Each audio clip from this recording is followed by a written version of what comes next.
अभी पुराने में जो मैनिफेस्टो लेके आए थे उसके वादे पूरे कर लिए इन्होंने। मैं पूछना चाहता हूँ कर लिए क्या?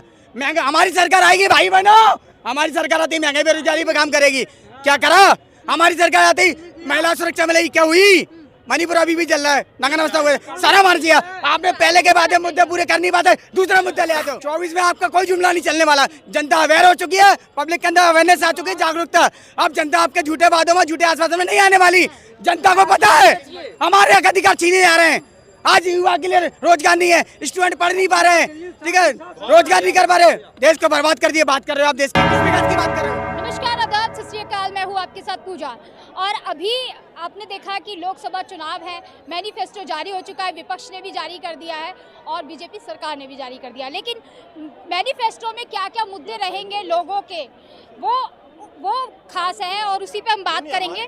क्योंकि तमाम जो मैनिफेस्टो में शिक्षा की बात हो रही है, महंगाई की बात हो रही है, रोजगार की बात हो रही है, लेकिन मिल किसी को नहीं पा रहा है। लेकिन आज आम जनता के बीच हम उसी मुद्दों को लेकर के बात करते हैं। मेरे अनुसार, किसी को मेरी बात सही लगे गलत लगे, बट मेरे अनुसार जो इंडिया ठगबंधन जो है, ये जो ठगों का ग्रुप है, इसका जो मैनिफेस्टो है ये सांप्रदायिकता का, जातिवाद का और बेईमानी, इंडिया गठबंधन, हाँ, जो इंडिया गठबंधन, इंडिया मत बोलिए, अपमान होता है ऐसे।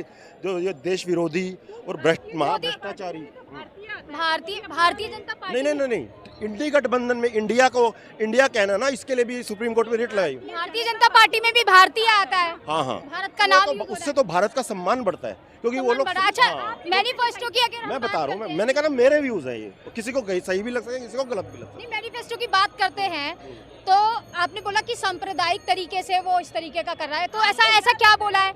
या फिर भाजपा पार्टी ने जो मैनिफेस्टो जारी किया उसमें ऐसा क्या बोला गया है? मैं बोलता रहा हूँ, मैं ब्रॉडली बोल रहा हूँ, ठीक है। उसके अंदर अल्पसंख्यकवाद को बढ़ावा दिया गया है। कहाँ पर दिया गया? आपने पन्ने पढ़े हैं वो? ऐसे पॉइंट बिल्कुल पढ़े हैं, तभी तो मैं बोल रहा हूँ, हद कर दी। थोड़ा ऐसे पॉइंट्स बाद मुझे इस टाइम याद नहीं है मैंने क्या बोला। अभी आपको याद नहीं? ये मैं अडिग हूँ इस बात पर, आप माने या ना माने। और मोदी जी ने कहा, मुस्लिम लीग की बात की, तो आप शायद उसको ही सुनकर आप नहीं, मेरे को मुस्लिम लीग वाला बिल्कुल याद नहीं है इस टाइम। कहाँ से? अगर रोजगार की बात कर रहे हैं, महिलाओं की बात कर रहे हैं, क्या रोजगार की बात करेंगे इतनी, तो उसमें सांप्रदायिक क्या हो गया? कॉलेज की शिक्षा की बात की है तो सांप्रदायिक वाली बात क्या? उसके अंदर तो बहुत सारे पॉइंट्स थे जो उन्होंने जो है बहुसंख्यकवाद को ना दबाने की कोशिश की है। मैं क्यों बताऊं, मैंने अपनी बात बता दी, ठीक है ना। अच्छा, आप ये बता दीजिए, बीजेपी की आप इतना तारीफ कर रहे हैं सर, तो पांच कोई जो भी काम, तो काम बता दीजिए। काम क्यों चिढ़ते हैं बीजेपी से? हम नहीं चिढ़, बताऊं, आप होते कौन है? मुझसे बताइए, हम नागरिक हैं देश के। आप जब देश में जो सरकार चल रही है आप उसकी तारीफ कर रहे हो ना, आप अपने भी अनुसार चल रहे हैं, बस तो आप मेरे अनुसार बीजेपी, आपने अपना मैनिफेस्टो बताया है या बीजेपी का मैनिफेस्टो बताया? हमारे तो यही नहीं समझ आ रहा, आप कैमरे के आगे बोल रहे हैं। हाँ, मैं कैमरों के आगे कह रहा हूँ, ये ठगों की पार्टी है और इन सबको यही जितने भी ठग हैं ये अभी भारतीय जनता पार्टी ज्वाइन कर लें तो वो उनका बिल्कुल साफ हो जाए, वो वॉशिंग मशीन में धुल जाएंगे। पर्सनल कमेंट ना देखिए, यही होते हैं चिढ़ने वाली बात। चिढ़ने वाली क्या बात? अच्छा देखिए, अच्छा मोदी जी मुद्दों पे उनको कह रहा हूँ, मोदी जी मुद्दों पे बात क्यों? मछली तेजस्वी खा रहे हैं, परेशानी मोदी जी को हो रही है, ये कोई मुद्दा है? बताइए। इसी से तो आपकी बेईमानी झलक रही है। क्या बेईमानी? बता रहा हूँ, ईमानदारी झलक रही है। हाँ, मेरी तो ईमानदारी झलकेगी, एक्सप्लेन करने दो मुझे। तेजस्वी को भी वीडियो बना के वायरल नहीं करना चाहिए। सेपरेट मैं भी खाता हूँ मछली, मेरा क्यों नहीं वायरल हुआ? तेजस्वी क्यों वायरल कर रहे वीडियो को? तो डाल रहे, अरे भैया वो डाल रहे हैं ना, क्या वो डाल रहे तो वायरल वो कहाँ कर रहे हैं? वो तो डाला क्यों भैया? वो नेता है। अच्छा, आप ये भी डिसाइड आप करेंगे कि वीडियो डालना है कि नहीं डालना है? मतलब खाएगा क्या, पहनेगा? सभी भारतीय नागरिकों को इतनी रिक्वेस्ट कर रहे हो, धर्म के मुद्दों को साइड में रखिए। आप धर्म है, अच्छी बात है, सम्मान करते हैं हम, लेकिन आप पॉलिटिक्स में सिर्फ पॉलिटिक्स की बात करिए।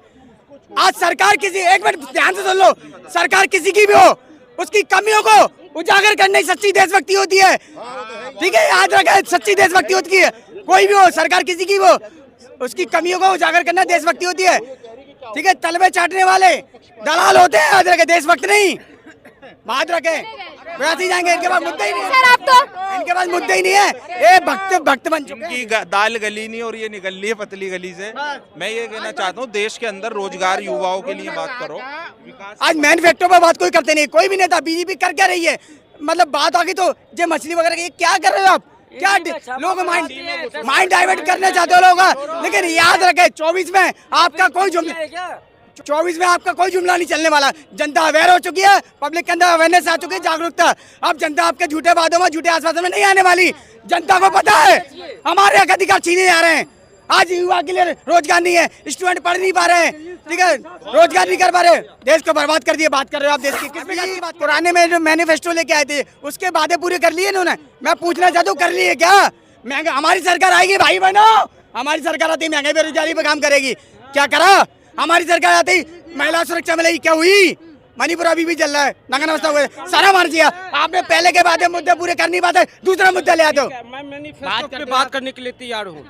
देश में सबसे पहला प्रधानमंत्री कौन था? जवाहरलाल नेहरू। क्या कहा था? देश से गरीबी मिटा दूंगा। उसके बाद कौन बना? उसकी बेटी इंदिरा गांधी। देश से गरीबी मिटा। सुन लो अरे बात कर अब की इनको मैनिफेस्टो की बात करो।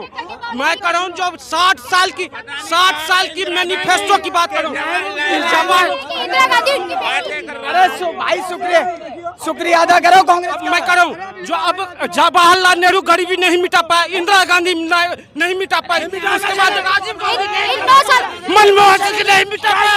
अब तुम मिटाने के लिए बात का कोई सरपेर नहीं है, ठीक है। मोदी जी ने भी कहा था 2013 में चुनाव जीतने से पहले कि मैं देश से गरीबी दूर कर दूंगा। मैंने गरीबी बहुत करीब से देखी है, मैं पूरी दुनिया को और देश को दिखा दूंगा। वही काम आज देश के अंदर हो रहा है। ये पता नहीं कौन सी आजादी के टाइम क्या रहे, देश आजाद होने के बाद आप ये देखिए, नहीं एक मिनट रुको, आप सबसे बड़ी बात ये देखो, मुद्दे की बात कि आज देश के अंदर काला धन वापसी आ गया विदेशों से, नहीं आया, ठीक है। बेरोजगारी बढ़ती जा रही है, सिर्फ चुनावी जुमले। आज मैनिफेस्टो में भी 5 किलो चने और अनाजों से कोई काम चल रहा है क्या देश के अंदर? आप बताओ। जब तक देश तरक्की नहीं करेगा बड़े मुद्दों पे, आप सिर्फ धर्म की राजनीति करते हो और कोई भी जुमले चलने वाले नहीं है बीजेपी के। जनता अवेयर है, जाग चुकी है, वोट इनको 1% नहीं मिलने वाला। और 400 पार के नारा दे रहे हैं। वो 400 पार का नारा पता है क्या है? जीतने के नहीं, हारने के बाद भागने का नारा। 400 पार का भागने का। हाँ, इस भागने की स्पीड है। मैडम मैं तो इतना बोलूंगा कि सरकार कोई भी आए, चाहे बीजेपी आए चाहे कोई सी भी आए, पर काम होना चाहिए देश के लिए काम होना चाहिए। पहली बात तो ये बिजली की समस्या, यूपी के अंदर गाजियाबाद के अंदर एक लोनी नाम की जगह है, बताओ बेचारे यूपी का डबल इंजन सरकार है, वहाँ पे उनकी जगह वहाँ सड़कें टूटी पड़ी है, वो नहीं देखेंगे। इंजन की सरकार है, बाबा बोलते हैं वहाँ सड़कें, और ये देखिए सिटी बना। अरे आपको मैं अपना चैनल दिखा दूं, मेरा चैनल में है ना, टूटी फूटी सड़कें लाइव दिखा दूंगा आपको। इसी बात करना चाहिए, उनको फ्री करना है तो फ्री ऑफ कॉस्ट एजुकेशन कर दो। आप इंडिया में एजुकेशन करो ना फ्री, क्यों नहीं कर सकते? इनको पता है अगर लोग पढ़ लिख गए तो हमसे सवाल जवाब करेंगे, हमसे राइट्स मांगे, अपने अधिकार मांगे, अपने जॉब मांगेंगे। लेकिन इसलिए इनको पता है कि जब हम गरीब के बच्चे पढ़ नहीं पाए, एजुकेशन को इसलिए महंगा कराएं ताकि गरीब के बच्चे पढ़ लिख नहीं पाएंगे। क्यों? इनको पता है जब अनपढ़ बनेगा इंडिया, जब तो अंधभक्त बनेगा इंडिया। ये बात है इनकी सच्चाई। अभी मोदी जी ने कहा कि संविधान को जो है कोई भी नहीं बदल सकता, अगर बाबा साहब अम्बेडकर भी आ जाए तो वो भी नहीं बदल पाएंगे। और फिर उन्होंने कहा कि ये जो संविधान है, देश का संविधान, गीता, रामायण, कुरान और इन सबको मानता है। मतलब एक संविधान और एक धार्मिक ग्रंथ, उससे जोड़ने का जो काम कर रहे हैं, इसको आप कैसे देखते हैं? जी गलत वो फैला रहे हैं। उनने उसमें संविधान में ये लिखा है सेकुलरिज्म,